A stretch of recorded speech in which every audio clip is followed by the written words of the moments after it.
The story you are about to hear is true. Only the names have been changed. Only the names have been changed.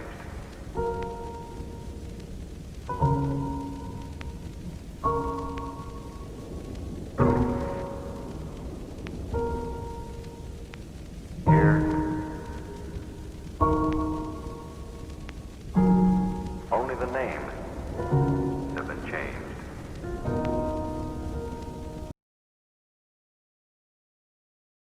Oke teman-teman, pada video kali ini kita akan membahas tentang organisasi.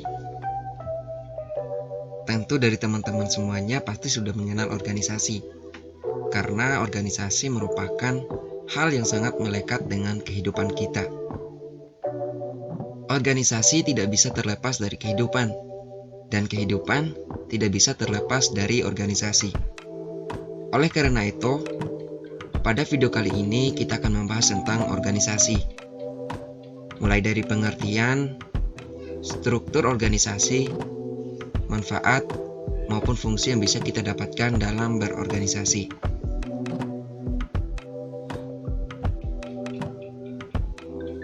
Yang pertama, pengertian organisasi.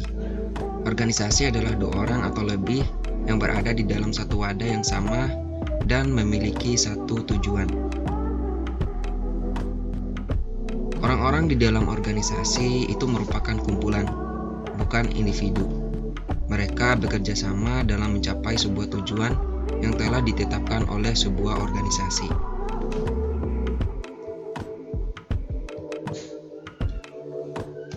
Yang selanjutnya adalah struktur organisasi. Struktur organisasi ini terdiri dari beberapa struktur atau susunan kepengurusan. Yang pertama, ketua organisasi, yang dimana tugas dari ketua ini adalah mengatur, baik mengatur organisasi maupun mengatur anggotanya. Dan masih banyak lagi untuk tugas-tugasnya.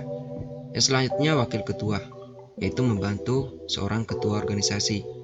Yang ketiga, sekretaris, yang berhubungan dengan surat menyurat, undangan, dan lain sebagainya yang berkaitan dengan dokumen di dalam berorganisasi. Yang keempat adalah bendahara. Bendahara ini merupakan seorang yang berhubungan dengan uang di dalam organisasi. Maksudnya adalah orang yang mengatur keuangan, baik dari pengeluaran, pemasukan, dan lain sebagainya. Yang kelima, bidang lainnya sesuai dengan kebutuhan organisasi.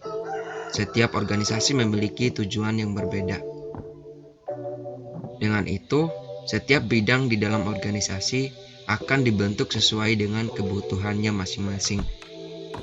Dan juga di dalam organisasi terdapat anggota berbiasa, anggota luar biasa, dan anggota kehormatan.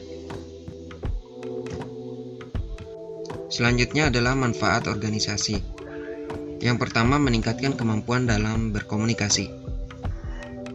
Di dalam sebuah organisasi pasti melakukan kegiatan-kegiatan yang bermanfaat. Salah satu bentuk kegiatannya adalah diskusi atau membentuk kumpulan-kumpulan untuk melakukan suatu pembicaraan tentang mengenai suatu hal. Misalnya mengenai isu terbaru, mengenai pengetahuan, dan lain sebagainya. Dan setiap orang yang berada di dalam diskusi tersebut wajib untuk berbicara atau dituntut untuk berbicara. Dan dengan itu kita dengan terbiasanya akan terlatih untuk berbicara di depan umum dengan sopan dan bahasa yang baik dan benar. Yang kedua, memperluas wawasan. Ketika kita berdiskusi atau ketika kita melakukan pembicaraan mengenai suatu hal dengan orang lain, maka akan timbul pengetahuan baru bagi kita. Dan juga di dalam organisasi tentu kita akan bersaing dengan banyak orang dan kita harus menunjukkan kepintaran kita dengan cara membaca buku untuk mengasah kemampuan kita. Oleh karena itu organisasi memperluas wawasan kita. Bukan hanya itu manfaat dari organisasi, tetapi masih banyak manfaat lainnya yang bisa kita dapatkan dalam berorganisasi.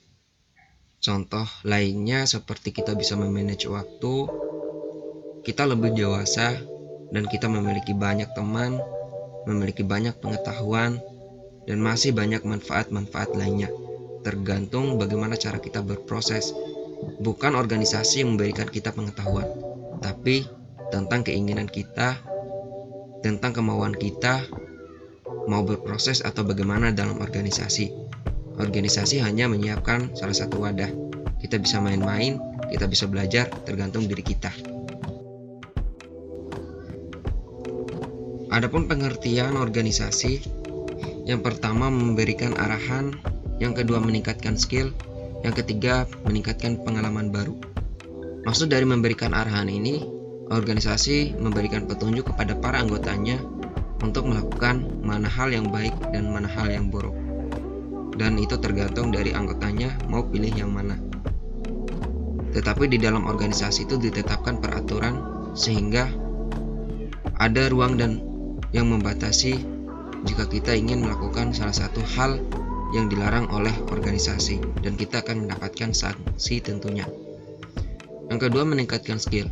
Skill artinya adalah kemampuan. Bisa kita artikan adalah meningkatkan kemampuan.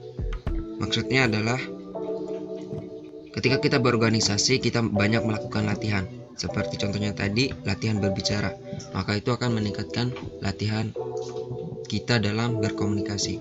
Yang keempat, meningkatkan pengalaman baru. Di dalam organisasi kita mendapatkan orang baru, lingkungan baru, dan bahkan pengetahuan baru. Maka di situ atau di dalam organisasi kita mendapatkan berbagai macam pengalaman yang belum kita temukan di luar.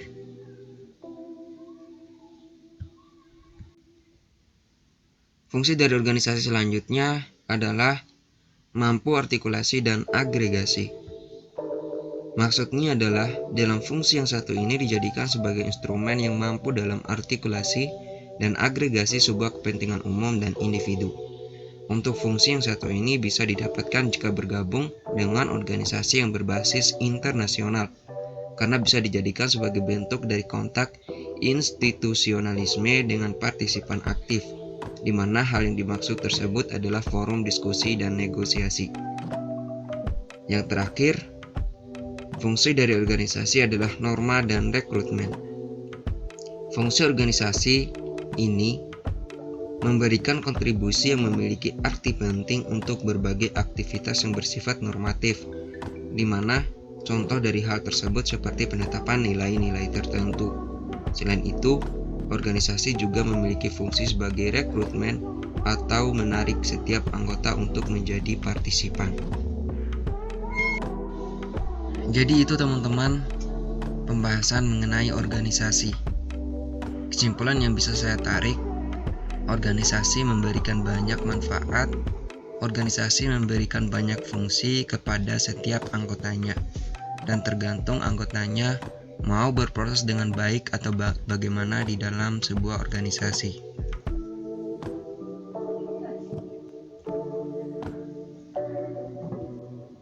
Jadi sekian dulu video kita pada pembahasan kali ini,